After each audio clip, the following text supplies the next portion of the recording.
knock at your door and I'm serving like pizza. I got that ice Italian Ritz. Bitch, I'm a family man like I'm P. These niggas be shortstops. Derek Jeter, knock a nigga out like I'm Vegeta. Yo, what's good, YouTube? It's your boy Ryder back with another YouTube video. If y'all did me, then listen, man. Look, I'm back with another reaction video. You know what I'm saying? This one is titled "This Box Will Kill You." You know what I'm saying? By Mr. Ballin. This video was requested by my man David Trasinski. Man, shout out to you, man. Yeah, man. Before we hop into this video, make sure y'all like, comment, subscribe, hit that bell, post notifications. You can notify when I post them. You know what I'm saying? Follow my IG, Snapchat, and intro and outro. For my IG down below in the description. It's also the longest original video. So go show Mr. Ballin some love. But I need more. And hey, man, I'm got a Twitch down below in the description too. So make sure y'all show that some love. Go follow it and stay tuned for when I start freaking streaming. That's the word, streaming. Yeah, that's the word, streaming. Yes, because we getting duffy in the gaming. It's something y'all don't want to miss for real. But yeah, now with all that being said, let's hop into this video, shall we? Put it in the basket. Let's get it. Far and away, the scariest part of the story is Jason's when he brings the Dybbuk box home and he goes to bed that first night and then the following night what he sees in his living room. A Dybbuk box? Before we get into today's story, if you're a fan of the strange, dark, and mysterious delivered in story format, what is a Dybbuk box? What is it? Because that's all we do, and we upload 3, 4, even 5 times every week. So if that's of interest to you, at the next solar eclipse, offer the like button a pair of children's cardboard 3D glasses and tell them that they can look directly at the solar eclipse with these on. Also, please subscribe to this channel and turn on all notifications so you don't miss any of our weekly uploads. Alright, let's get into today's story.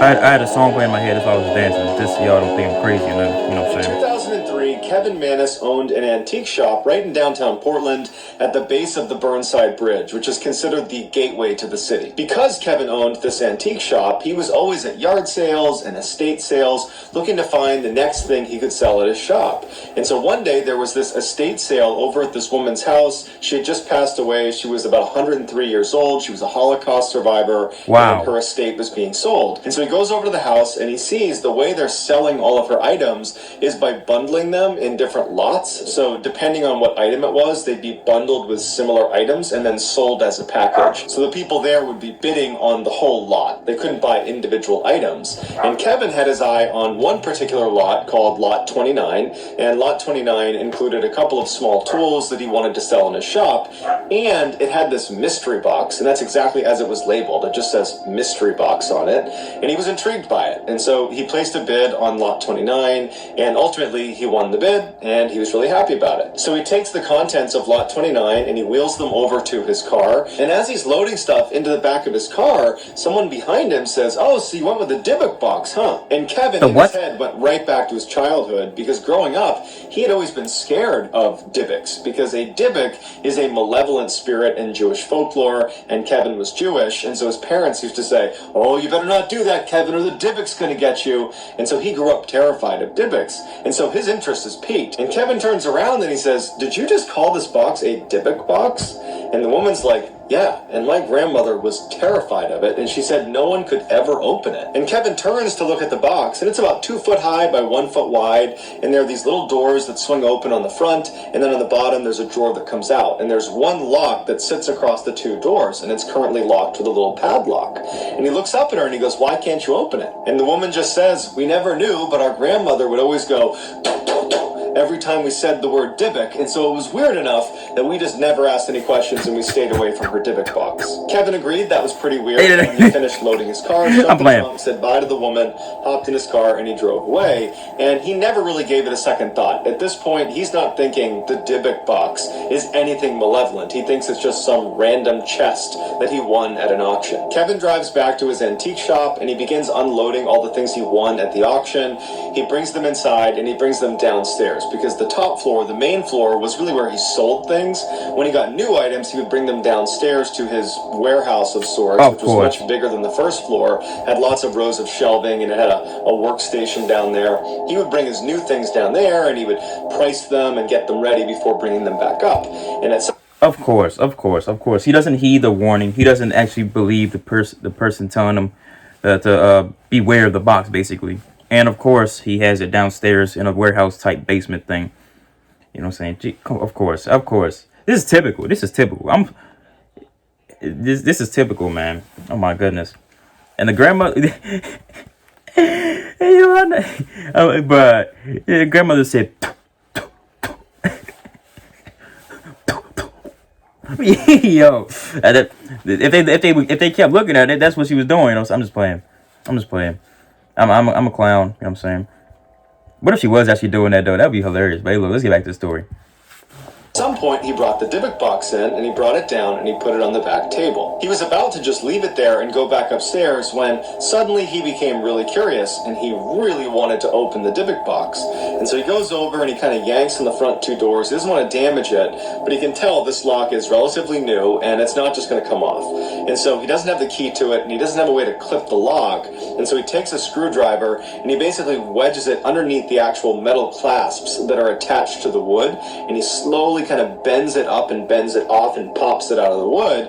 And as soon as he does that, the doors swing open, and there's like a mechanical device inside of the Dybbuk box that activates the drawer. Basically, anytime the doors open, the drawer also opens at the same time. And Kevin remembered thinking how silly it was that this kind of old, crummy-looking wine closet had this fairly complicated mechanism inside of it that still worked. Inside the Dybbuk box were 2 pennies from the 1920s. There was a used candle. There were 2 locks of hair. There was this small tombstone that said Shalom on it. And there was also a small wine goblet that was inside. And that was it. And Kevin immediately thought, well, this is just some older woman's keepsake. And these things maybe have sentimental value to her, but they don't to me. And so he shut the Dybbuk box, pushed it to the side of the desk, and walked upstairs and didn't give it another thought. Kevin had one employee at the antique shop. Her name was Jane. She was a younger woman. She was an incredible saleswoman. And Kevin thought very highly of her. And so the day after he had brought the Dybbuk box into the antique shop and put it downstairs on the desk, he needed to run out and do some errands, and so he put Jane in charge of the store. And so Kevin leaves, and Jane locks the front door to the shop behind Kevin because she needed to go downstairs and get a few items that she wanted to bring upstairs to sell that day, and it was before opening time. So front door's locked. No one else is inside the shop, and Jane goes down into the basement. Once you went down the wooden steps into the basement, you'd be looking out at this huge room of all these industrial shelves that run the length of the room where they would keep their antiques and other valuables on. And the lighting down there was never that great because they used these long fluorescent tube lights that at best cast a kind of subtle yellow glow on everything. They were not particularly bright. Wow, typical. It was a real pain to actually go up and change them because you needed to place a ladder, but the ladders were not perfectly aligned with the lights. You basically had to reach over the shelving where all the antiques were, and you ran the risk of knocking things over. And so a lot of times, Jane and Kevin would wait until you were down to like 1 or 2 crappy working lights before they'd say, okay, we really got to go up there and replace some of these bulbs. And so as it happens, this day, they're down to like 2 or 3 working lights. So in classic horror movie fashion, she's going into this dingy basement with very poor lighting. And so once she gets to the bottom of the steps, she walks to the far end of the room, a little bit away from where the Dybbuk box was placed on that back table. She's in the other corner in the back of this basement, and she's getting some things off the shelf when all of a sudden she stops, and she can't help but shake the feeling that she feels like someone is watching her. Now, she is down in this basement all the time, whether it's well lit or dark, whether Kevin is there with her or she's alone. This is a place she goes all the time, and she's never had this feeling before. There's no way to get into the basement unless you come down the stairs, and she locked the front door, and she was the only one who came downstairs. She hasn't heard anything. There's no other way to leave this space, so she doesn't know where she's getting this feeling from, but she really can't shake it. And as she's kind of looking around and she's starting to get a little bit paranoid, the phone rings. They had a landline that was on a table right at the base of the stairs. The phone rings down there and it startles her, and then it kind of jumps her back into reality, and she's like, okay, I'm getting paranoid. And she walks over and she picks up the phone, and it's actually her friend who was planning on coming by the antique shop that day. So as they're chatting, Jane hears what sounds like a broom. Imagine if a push broom is lined up against the wall and then it falls over, the sound that the wooden stick would make as it hits concrete. That's the sound she hears as she's on the phone, and it startles her again, and she she goes, hey, let me call you back. She hangs up on her friend and she's looking out, and because the lighting is terrible from where she is, she's now at the foot of the stairs looking down all these rows, and she's heard that stick land on the ground on the far side back where she had been originally. She's kind of looking around and she can't see anything, and so she takes a deep breath and she begins walking down the rows to see what fell over. And as she's walking down the row, something smashes behind her and she turns around, and one of the fluorescent tube lights has fallen from the ceiling and smashed onto the ground. And so all of a sudden she doesn't want to explore this falling broom that's behind her in the dark corner of the basement. Instead, she's ready to leave. And so she starts walking back towards the stairs to get out of here. And as she's walking down one of these rows, a wooden chair that is on one of the shelves comes flying off of it and lands squarely in the middle, blocking her path. And there's no way this could have happened unless someone pushed this chair. And suddenly she thinks, someone's down here with me. And she screams and she hurdles the chair and she runs to the steps. She starts running up, and to her horror, there's a metal door that locks the basement at night. So no way. To break in, it's another layer no to way. protect the store it's from gonna be locked. thieves.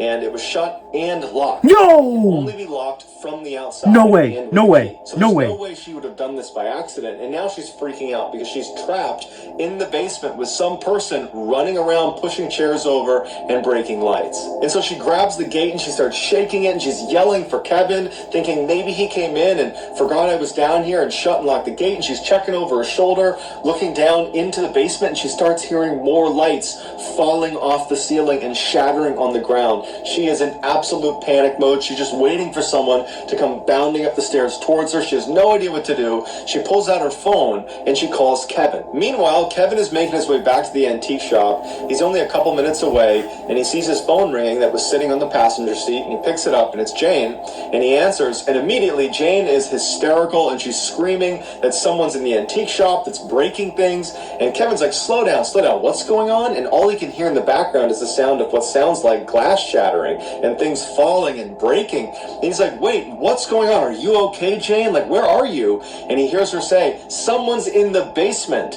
And he goes, well, where are you? And she's like, I'm in the basement. And he was like, get out of the basement, call the police. But as he's trying to get her to do that, the phone cuts out. Are you kidding me? He's only about a block away from his shop, so he floors it to his shop. He parks outside and he's thinking to himself, what am I walking into? Is there going to be like an active burglary going on? Is she going to be held hostage? Like, are the police going to be there? But he just knows he needs to get in there to Jane, and he gets to the front door and it's locked. So he unlocks the front door and he goes inside and it's silent. And he's looking around, there's no damage to the first floor, there's no damage anywhere, and he yells for Jane, there's no answer from Jane, and he starts walking kind of tentatively through the store towards the back, and he gets to that door leading down into the basement, the same one that Jane couldn't open when she ran up the stairs to get out of the basement. And he looks at it, and Jane's not at the top of the stairs anymore, and he's thinking, I didn't lock that door, and I'm the only one with the key to lock that door. How is it locked right now? Does Jane have a key that I don't know about? And why would she lock it? Does that mean Jane's up here somewhere? Is that what happened? And he's like, Jane, come out. Did you lock this door? But Jane's not on the first floor, and their first floor is very small. And so he thinks, okay, she has to be downstairs. And so he opens up the gate, he swings it open, and he starts walking down the steps. And he's really cautious as he's going down. Wait, she did. Because again, he has no idea what he's walking into. He hits the lights, but the lights don't work down there. And as he starts to bend around the corner where he can actually see into the basement, he sees Jane sitting at the chair right next to that table where that phone is. And she's just sitting there kind of stunned. And he goes to Jane and he's like, what happened down here? And he glances out quickly at all the rows and he sees all this furniture that's come off the shelves, and there's glass all over the ground, and he's looking at Jane, and Jane's just showing no reaction. She's sitting there like she's in shock. And he turns to Jane again and he says, come on, you gotta tell me what happened down here. And Jane just goes, I don't know. I don't know how to explain what happened down here. I was walking down the row and then I felt like someone was watching me, and then things are falling off the ceiling and the shelves. I've never seen anything like this before. Now at this point, Kevin's adrenaline is through the roof. He came charging in here thinking he was going to have to save Jane from some person breaking in and breaking stuff, but as far as he can tell, there's no one here but Jane. And so he decides he's going to take a flashlight and he's going to explore the basement, because either there's someone here or Jane did this. So he grabs his flashlight and he starts walking around, and all he sees is a bunch of broken glass and some furniture that's come off the shelves and a couple other things that are on the ground. But other than that, there's no one down here, and there's no other way to come in or out of here besides the stairs. So after Kevin is certain that no one else is here, he turns to Jane, and he regrets this now. He says in an interview that he feels horrible about this now, but at the time, he's thinking to himself, you know, this had to have been Jane. Who else would have done this? I don't know why she did this, but there's no one else here. And he goes, Jane, did you do this? And this is when Jane's emotions came through, because before she was in shock, now she's mad. And she goes, F you, Kevin. And she leaves. And she doesn't say another word to him, and she doesn't come back. She quits on the spot. But at the time, Kevin believed she had done it. So he was kind of like, oh well. He was not even a little bit thinking the Dybbuk box had anything to do with this. Just a couple of days after the basement incident, Kevin's mother was supposed to come by the antique shop, and the two of them were going to leave and get lunch together to celebrate her birthday. As soon as she walked into the shop, Kevin goes, hey Mom, I got a gift for you. And he brings over this wrapped box, and he sets it down on a table right in front of his mother, who's sitting on a chair. And he unwraps it, and it's the Dybbuk box. Before Kevin can explain what it is, the phone rings at the other end of the store, and he was expecting a call, and he goes, hold on, Mom, I gotta get this. And he goes to the back of the store to answer the call, while his mom is just sitting there looking at the box. And so while Kevin is at the other end of the store, his mother opens the Dybbuk box, and she says she had to sit down as soon as she opened it, because she had this unbelievable, overwhelming sense of dread as soon as the doors were open. And she's staring at it like she can't take her eyes away, and then all of a sudden she has a massive stroke. And so she keels over, and she can't move, and she can't talk, and Kevin sees this happening. He runs over, and he's like, Mom, what's going on? He calls 911, and as the paramedics are working on her, she would say that while she was in this kind of paralyzed state, when she couldn't talk and she couldn't move, all she wanted to communicate was to somehow get her son to get rid of that box. She didn't know why, but she felt like the box had something to do with her having the stroke. And so all she could do was move her eyes. And so she found herself, because her son's right here, looking at the Dybbuk box, then looking away, looking at the Dybbuk box, looking away, hoping her son would see her eyes as a signal to look at the Dybbuk box and put it together that that thing's bad. And Kevin does realize that his mom is flicking her eyes at the Dybbuk box, but in the moment, he's much more concerned about the health of his mother. And it wasn't until she got put in a hospital and she was being taken care of and he knew she'd be okay, that he remembers, he kind of went over it in his head later that day, that his mom was really scared looking, and she was looking at the Dybbuk box like that was the thing that was causing her to be scared. Not the stroke, the Dybbuk box. And Kevin starts thinking to himself, I don't know, there's something off about the Dybbuk box. Either it's really bad luck, or there's some truth to you don't open up this Dybbuk box. Either way, I don't want to take any more chances, because so long as I've owned this thing, I've had a horrible thing happen in the basement, and now my mom's had a stroke, so I want to get rid of it. So Kevin puts the Dybbuk box at the front of his antique store, and he puts it up for sale. And very quickly, a young couple came into the store, and they bought the Dybbuk box. And Kevin's relieved. He's like, thank goodness, that bad luck charm, that whatever's going on with that thing is gone and out of my life. Some poor souls. Just a couple of days later, he was in the back of the shop when he heard the door open, and then the door shut, and he walked out expecting to see some customers, but instead he sees the Dybbuk box that's sitting right inside his store. Someone must have just dropped it off. No freaking way. He walks up to it and he sees there's a piece of paper that's been taped to the top of the Dybbuk box, and there's writing on it. And all it says is, this has an odd darkness about it.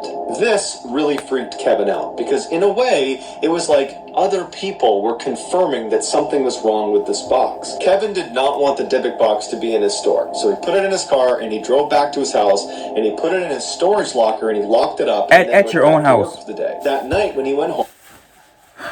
God damn it, Kevin. God dang it, Kevin. You don't want it in your store. And you see that is bad. So you take it to your house, which is way worse than having it at your store. You taking it to your house where you lay your head at night.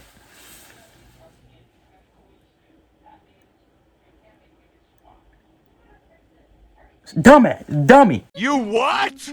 You big dummy. You're dumb. You stupid. You, my friend, you are not bright. You are not bright at all. You were not bright at all, Kevin. You know what I'm saying? This man is not the sharpest tool in the shed. He's not the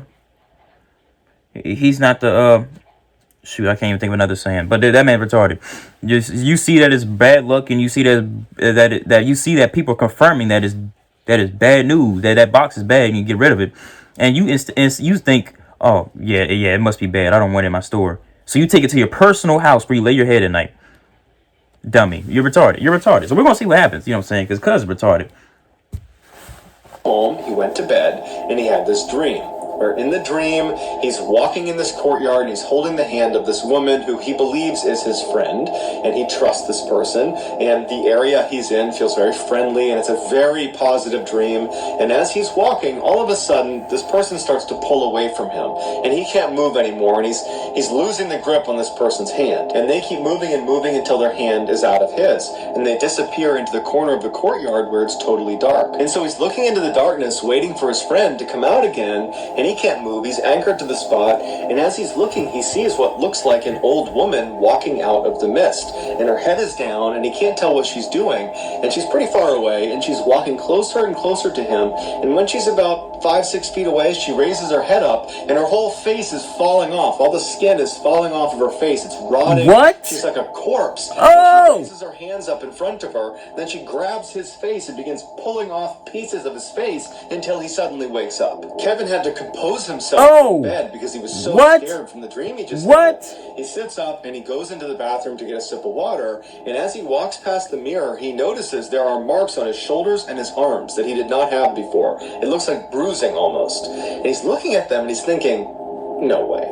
That has nothing to do with the dream. This is just coincidence that, she was grabbing me in this area in the dream, and now I have marks there. It's just coincidence. So he kind of writes it off, and he goes back to bed. Because it's stupid. And he has the same dream. He gets up again, and he's breathing heavily. He's sweating because he just had the same dream. It was this terrifying dream. And he goes back into the bathroom, and now his entire back is covered in bruises. He has bruises all over his back, all over his arms. He's got red marks on his neck. And now, in his mind, he feels like it has to do with the Dybbuk box. The Dybbuk box is now in my backyard. It's not a coincidence that all of a sudden I'm having these horrific dreams that are apparently manifesting themselves in bruises and marks on my actual body. And so Kevin is done with the Dybbuk box, and instead of going back to bed, he goes to his computer and he puts the Dybbuk box on eBay up for sale. And that night, 2 college kids named Sam and Brian, who lived in Missouri, they buy the Dybbuk box, and Kevin could not be happier to package that thing up and ship it off. Sam and Brian had seen the ad on eBay for the Dybbuk box, and at first it did not seem remarkable, but they saw that Kevin had given this really detailed description of all the strange things that had happened for him since he owned the Dybbuk box. And I think clearly Kevin's angle was he was almost trying to advertise it to groups of people that might be interested in that. And Sam and Brian were exactly that demographic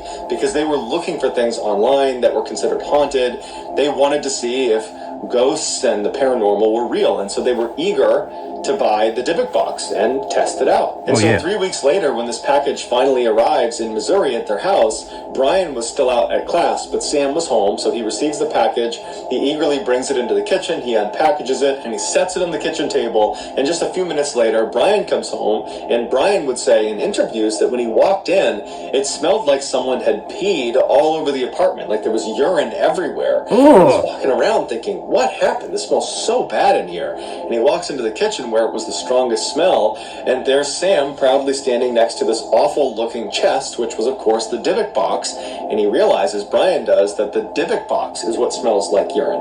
And he goes, Sam, do you smell that? And Sam's like, yeah, it's the smell of ghosts. Sam would pick it up and go, ooh. Yo. As soon as he walked into the kitchen, you play too much. Sam joked about how he couldn't wait to sleep in the same bed as the Dybbuk box. They were just making a big joke out of it. Sam had also set up a blog where he was going to document everything that happened from day one of receiving this Dybbuk box to whenever they got rid of it or till whenever something happened. And for the first 2 weeks they had the Dybbuk box in their possession, nothing did happen. But when Sam started bringing the Dybbuk box out and leaving it right in the middle of these huge parties they would throw, where people were spilling beer on it and they were opening it up and putting things inside of it and making jokes with it, when they were doing that to the Dybbuk box, suddenly they started seeing a pretty significant uptick in strangeness inside of their house. It started with their technology. Sam's laptop crashed and the hard drive was unrecoverable, so he had to replace his laptop. God dang. All of their watches just didn't work while they were in the house. No matter what they did, no matter when they fixed it, the watch just simply did not work. Their Xbox would not turn on, but when they brought it to another person's house, it worked just fine. It just couldn't work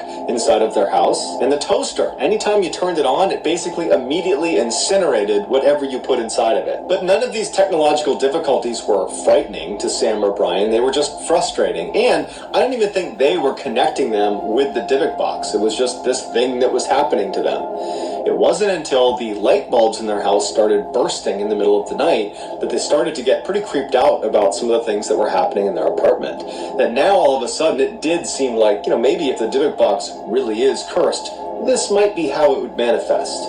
And so they'd replace the light bulb, and then sure enough, it would burst again. And they couldn't keep light bulbs in because they kept popping. And so their house was dark a lot of the time. But the worst part was when they had this massive insect infestation inside of their apartment. Ooh. And they were really localized around the Dybbuk box. All these insects would come out of the walls, out of the toilets, out of the sink. They'd come from behind the fridge, and they would all kind of converge on the Dybbuk box and go inside of it.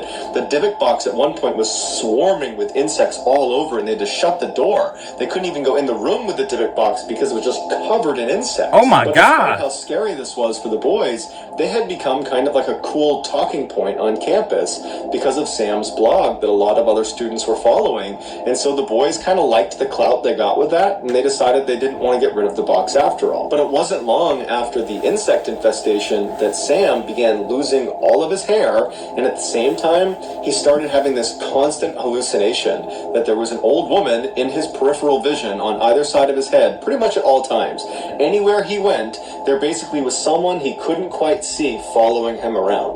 Whether he was well rested, whether he was totally exhausted, it didn't matter. He always saw this shrouded dark figure that he believed was an old woman, and it scared him so much he couldn't sleep, and so he began going into Brian's room and sitting on Brian's bed because it was the one place he felt a little bit of comfort. And as he's sitting on the bed, he would see these dark figures standing on either side of him all night. And so finally, no matter how cool their blog was, it became too much, and they decided, we have to get rid of the Dybbuk box. And so they put it on eBay, and very quickly it gets sold to a guy named Jason, who is this museum director over at this other university in Missouri, and he had actually been following along with Sam's blog. He was very interested in what was going on with the Dybbuk box, and when it was listed for sale, he was all over it. He wanted to buy it. So the boys eagerly ship off the Dybbuk box, and Jason receives it in the middle of a work day, so he puts the package in his truck, and he goes upstairs, and he works for the day, and then afterwards, when everyone's left the office, he goes downstairs, gets the package, brings it back up to his office, puts it on his desk, and he cuts open the packaging. Jason decided he wanted to evaluate the Dybbuk box the way he would evaluate any other antique or item that was coming into the museum that he was the director of. And so Jason starts by taking a whole bunch of pictures all around the outside of the Dybbuk box, and then he gets his blacklight out and he begins scanning around the outside, and he finds all these traces of wax all over the outside, which leads him to believe this was probably used in some sort of ritual. And then he takes a deep breath and he sits down right in front of the Dybbuk box, and he pops off the lock, and he gets ready, and he opens the doors, and the drawer slides out with that whole mechanical device. It all kind of comes open, and Jason's totally let down because nothing happens.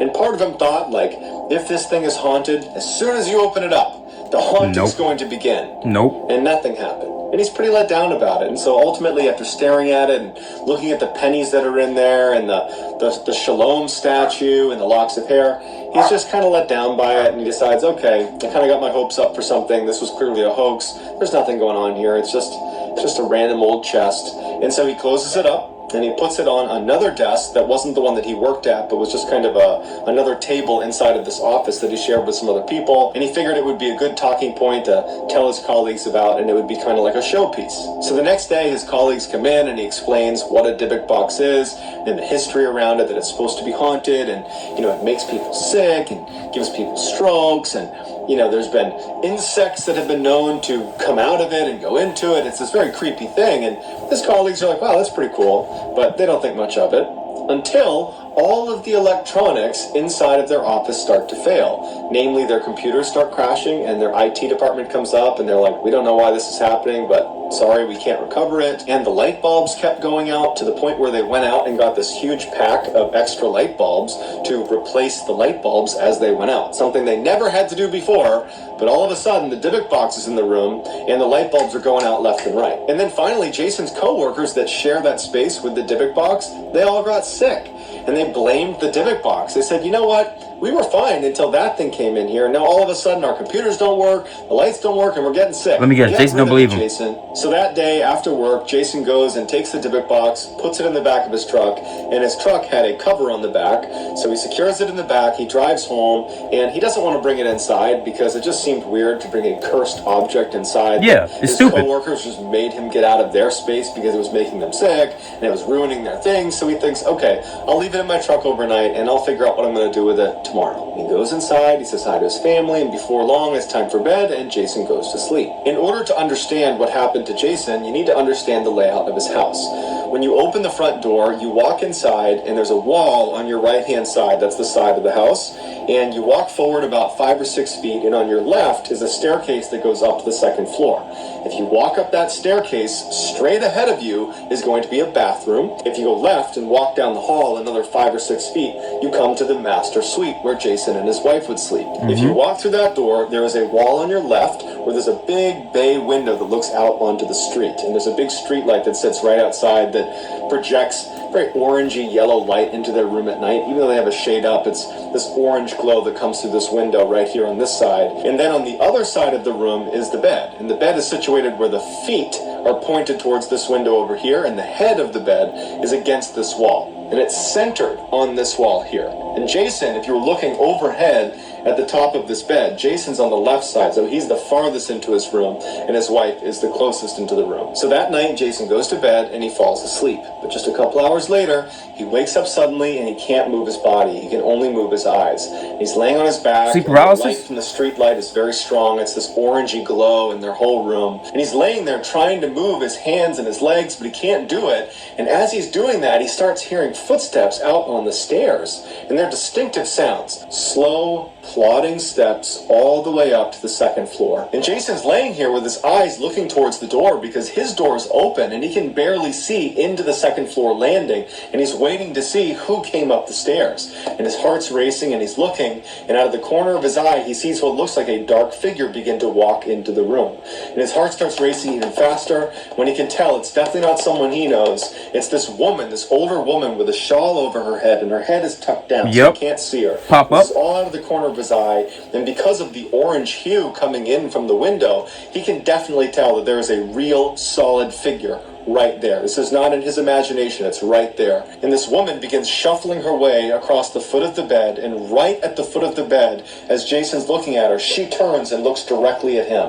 And then she runs around the corner, looks down at him, and she takes her fingers and she drives them into his eyes. And Jason thinks it's real, and he's screaming in pain, and he wakes up, and his wife is grabbing him, and she's like, Jason, what's wrong? And he's like, what's going on? And she says, honey, it's just a bad dream, you're fine. And he's shaken up, his heart's still racing from this dream he's just had, and he's trying to think, like, that felt really real, and he's like feeling his eyes, and he can't believe that that was a dream. That was the most vivid dream he's ever had in his life. And so eventually he goes back to sleep, and then the next morning when he gets up, he goes in the bathroom, and he looks at his eyes, and they're all red around the outside, and the whites of his eyes are covered in blood. His eyes look horrible, like he's having this terrible allergic reaction to something, or it looks like someone might have punched him in the eyes, or maybe gouged his eyes. That's how it looks. And his wife comes in and she's like, what happened to you? And he's like, oh my God, I have no idea. You have a goddamn idea. Jason began to think the Dybbuk box might just be cursed, because the 2 previous owners have said in their disclosures on eBay that horrible, vivid dreams, just like the one he had, to include physical manifestations, are part of having this Dybbuk box. Jason considered just dumping this thing in a dumpster somewhere, but then he was concerned that he might be passing on this Dybbuk box to someone who wasn't ready for it. And so he decided he would give it another day, and he would do some research about how to properly dispose of a Dybbuk box. And so that night when Jason came back from work, he left the Dybbuk box in his truck covered up in his driveway. And so Jason goes inside, he has dinner with his family, and then he's sitting down in the TV room and he's watching TV with his son. And as they're watching TV quietly, Jason hears his son say, hey Dad, who is that? And he looks over at his son, and his son is pointing behind him. And Jason turns around, and standing right behind him is the same woman who had come in his room with a shawl on. Yo! His eyes out in his dream, and then she suddenly disappears. And Jason's looking at his son like, you just saw that too? And he's like, yeah, who was that? And so Jason grabs his son, he yells for his wife and says, we have to leave the house right now. His wife comes downstairs and she's like, what's going on? No And he was freaking like, way. I will explain in the car, and we have to take your car. And so his wife sees how serious Jason is, and she says, okay, and they get into her car and they drive down the road, and that's when Jason explains what's going on with the Dybbuk box and how he and his son just saw the same woman that he had seen in his dream the night before that gouged his eyes, and his eyes were red, and his wife's starting to get really scared, and his son's really scared of what's going on. And so the solution they came up with was they were going to drive back to their house, drop Jason off, who was going to get in his truck where the Dybbuk box is still in the back, it's still locked in the back of the truck, and he's going to drive it a few miles outside of town to a rental property they owned that no one was staying in, and he was going to put it in the basement, and it was going to stay there until they figured out how to dispose of it, because they didn't like the idea of just dumping it somewhere, because they felt like if this is real and it's actually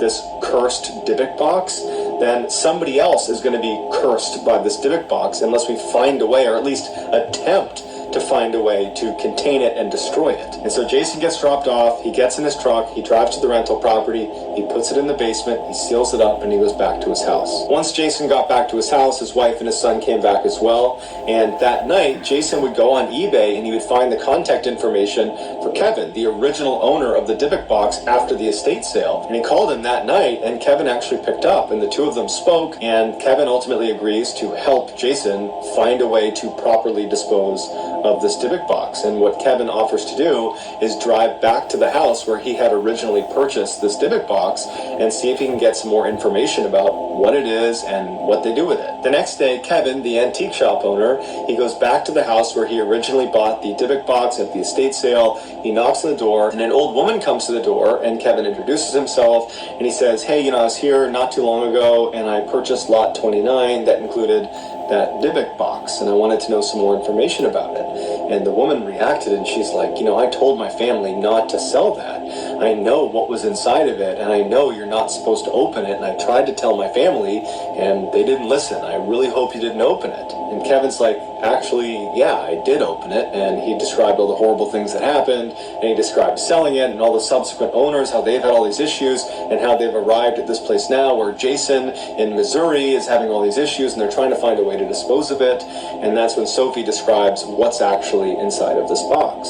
Sophie said she lived in Poland before World War II with her cousin Havila, who was the woman who had passed away, and all her things were being sold at the estate sale. And she said that at the time, it was all the rage to have seances and try to talk to dead people and spirits, and they would just do it for fun. Sophie, Havila, and their mother, they would just some they stupid would do this shit. for fun. And Exactly. Havila had made this Ouija board where she had stitched letters onto this blanket, and they put it over this table, and they would all hold this pendant that was suspended by a chain, and they would ask questions, and they would hope that a spirit that they were interacting with would interact with this chain, and it would swivel around the pendant, and it would point to the different letters whenever they asked a question, and it would spell out whatever their answer was.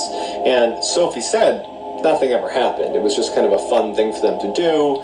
But one time it did work, and they said the chain would go rigid, and it would point over and over, and it would spell the words, release me, release me, release me. Sophie said the women were incredulous and didn't believe it at first, but then they started to worry that if they didn't help this thing, that if it were a Dybbuk and were a malevolent spirit, they would find a way to attach itself to one of them. And so Sophie said they devised this ritual where they released it, but into this wine box that they were able to shut and lock. And that wine box became the Dybbuk box, and that Dybbuk box is the same one that was sold to Kevin. Kevin told Sophie that, what do we do? We've already opened it up. And she said, you need to contact a rabbi. And so they would call a rabbi, and apparently they were able to reclaim the Dybbuk inside of the box and lock it and put it away in a secret location where it's been since 2003. And apparently since it's been sealed off, Jason and Kevin have said they've experienced no demonic activity, and they never plan to tell anybody where this thing is because they don't want anyone else to have even the opportunity to reopen the Dybbuk box and have to deal with all the horrible things that they went through. So that's going to do it, guys. I hope you enjoyed today's story. If you found the secret in today's video, please tell us in the comments section and tell us where you found it, so what's the timestamp, and if you're the first to do that, we will pin you at the top of the comments section. If you enjoyed today's video and you haven't done this already, at the next solar eclipse, please give the like button a pair of cardboard flimsy children's 3D glasses and tell them with these on, you can look directly at the solar eclipse and be totally safe. This is the end of that video, please man. subscribe to this channel. That's wild. That's absolutely wild. It all started because they was in Poland before World War II, trying to talk to spirits and doing some stupid shit. Like, yo, come on, bro. Like, come on. Oh my God. Oh. And these people didn't believe it. These stupid people want to freaking. They don't believe what they see. People don't be believing what they see. You know, we believe in what was plain, was obvious. You know what I'm saying? And be releasing the spirits and be giving it to some more poor souls. And they be releasing the spirits and give it to more poor souls. Like, hey man, they did the right thing at the end of the day. It's locked up somewhere with a rabbi, I guess. I don't know. Hey man, this is crazy. Make sure y'all like, comment, subscribe. Ding! Hit that bell for post notifications. Get notified when I post them, you know what I'm saying? Follow my IG, Snapchat, and intro and outro. Follow my IG down below in the description. It's also there along with this original video. So go show Mr. Ballin some love, you know what I'm saying? But I need more. Trying to get up to him 1.3 million, you know what I'm saying, subscribers. I need it. And I got Twitch down below in the description. So make sure y'all go to my Twitch, follow, you know what I'm saying? And yeah, man, stay tuned for streams, you know what I'm saying? Because we getting Duffy on the game. We getting real Duffy, you know what I'm saying? Getting real Duffy on the game, you know what I'm saying? Trying to get, they call me John Sticks, you know what I'm saying? Just like I'm the gaming version of John Wick, you know what I'm saying? But hey, look, with all that being said, man, I am. Go.